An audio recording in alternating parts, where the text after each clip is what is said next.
질의하겠습니다. 조용해 주십시오. 네. 국민들께서 묻습니다. 왜 판결에 유무죄 당위성을 묻는 게 절대 아닙니다. 왜 대선 한복판에 정치에 뛰어들었는지 절차 문제를 묻습니다. 대선 한복판에 대선 개입을 하는 그 대법원 판결이 왜 사상 최단 시간에 이루어졌냐? 과연 7만여 쪽에 달하는 기록을 대법관들이 다 읽었나? 충분한 수기 절차가 있었나? 이것을 국민들께서 질문을 하는 것입니다. 대법원 전합 판결이 이번 이재명 대표 사건은 사상 최단 기간입니다. 왜 이렇게 했을까요? 공직선거법은 당선될 목적으로 후보자 측의 행위에 관해서 허위 사실을 공표했을 때 처벌합니다. 그런데 이재명 대표 당시의 사건은 행위에 관한 사건이 아니었습니다. 방송 토론 중에 앵커가 김문기를 개인적으로 좀 아십니까? 이렇게 다 물으니까 이재명 후보가 성남시장 재직 때는 개인적으로 몰랐습니다. 라고 답을 합니다. 아무개를 모른다는 것은 주관적 인식과 기억입니다. 그렇기 때문에 행위만 처벌하는 공직선거법 대상이 아닙니다. 이재명을 당시에 수사한 검사도 당시 참고인 조서를 작성을 하면서 몰랐다, 기억나지 않는다는 주관적 인식의 영역이라 허위라고 볼 수 없다라고 사실상 자백한 바 있습니다. 그런데 검찰은 이것을 기어이 기소하고 말았습니다. 윤석열 정권의 정적 죽이기 정치 탄압에 검찰의 부당한 기소였습니다. 반면 윤석열 후보는 김만배와 개인적인 친분이 없다라고 했는데도 불구하고 이재명 후보와 똑같은 사안임에도 불구하고 이것은 의견 표명에 불과하다라고 불기소를 했습니다.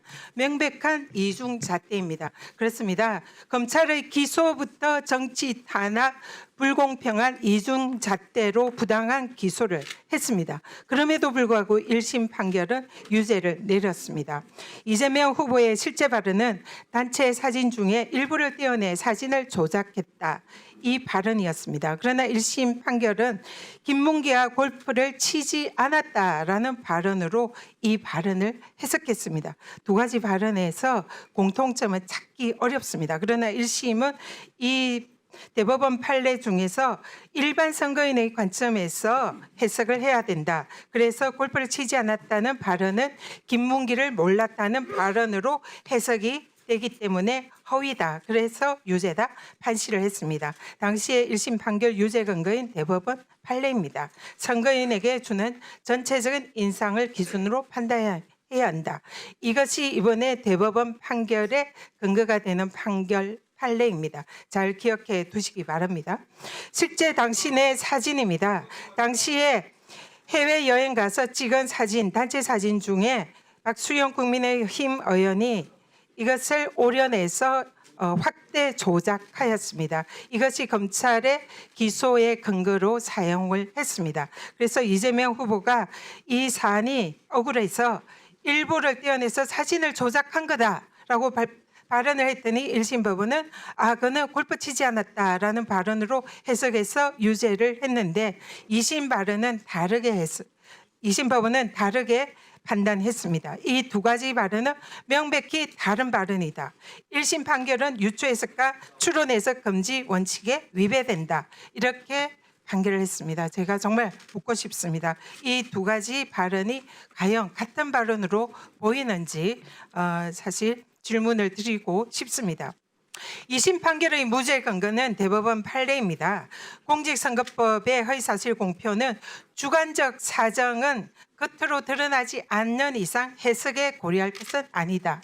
즉, 이 말을 그대로 대입하면 김문기를 모른다는 이재명 후보의 내심의 의사는 겉으로 드러나지 않았기 때문에 해석에 고려해서는 안 된다가 대법원 판례의 태도입니다. 그러나 이재명 대표의 대법원 판례는 이것을 고려하지 않았습니다. 또 다른 대법원 판례입니다. 재형법정주의와 유추 해석을 금지한다 이렇게 되어 있고 확대 해석도 금지한다는 것이 대법원 판례입니다. 또 2심 판결은 백현동 사건에 대해서 무죄를 했습니다. 이 사건의 이재명 당시 후보의 발언은 국토부가 의무조항을 근거로 협박을 했지만 용도 변경을 해주지 않았다. 그렇지만 별도로 식품연구원 백현동에 대해서는 법률상 요구여서 용도 변경을 해주었다. 이것이 실제 발언입니다. 그러나 검찰의 공소는 짜집기 했습니다. 1번과 2번 발언의 일부만을 짜집기 해서 사실관계를 왜곡했습니다. 국토부가 의무조항을 근거로 협박해서 식품연구원 부지를 용도 변경해 주었다는 전혀 하지 않은 발언을 한 것입니다. 그래서 여기에 대해서는 2심 판결에서는 허위로 무죄 판결을 한 것입니다. 2심 판결의 무죄 근거는 또 다른 대법원 판례는 다소 과장이 되어도 허위로 볼 수가 없다. 그리고 목적을 추론해서는 안 된다. 추론하는 것은 위법하다. 따라서 이 내용은 짜집기한 이 내용은 대법원 판례에 의해서 당연히 무죄입니다. 그리고 2심 판결의 또 다른 헌재 판례 무죄 근거도 있습니다. 국토부로부터 협박을 받았다. 여기서 행위의 주체는 국토부입니다. 헌재 판례에 의하면 행위의 주체는 후보자여야 합니다. 제3자의 행위는 처벌 대상이 아닙니다.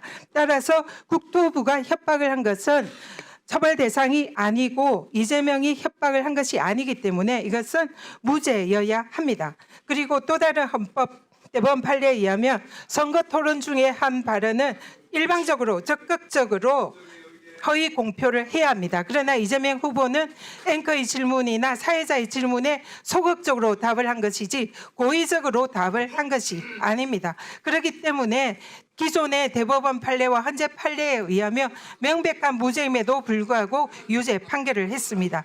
여기서 두 가지 큰 쟁점이 있습니다. 대법원은 주요 쟁점을 골프 발언과 백현동 발언의 의미가 선거인에게 주는 전체적 인상을 고려해야 한다. 이것을 쟁점인데 이건 1심 판결 판례와 똑같습니다. 또 쟁점은 국토부가 협박한 사실이 있는지 여부가 주요 쟁점이라고 했습니다. 전혀 사실이 아닙니다. 이재명은 당시에 국토부의 협박을 받았다고 인정을 했습니다. 그럼에도 불구하고 용도 변경을 해주지 않았다는 것입니다. 따라서 대법원에게 국민들이 이재명 후보의 무죄할 결심을 네, 전현희 의원님 정리해 주십시오. 무죄할 결심으로 지금 기다리고 있는 게 아니냐. 이것이 대법원에게 지금 국민들이 묻고 싶은 말씀입니다. 대답해 보십시오.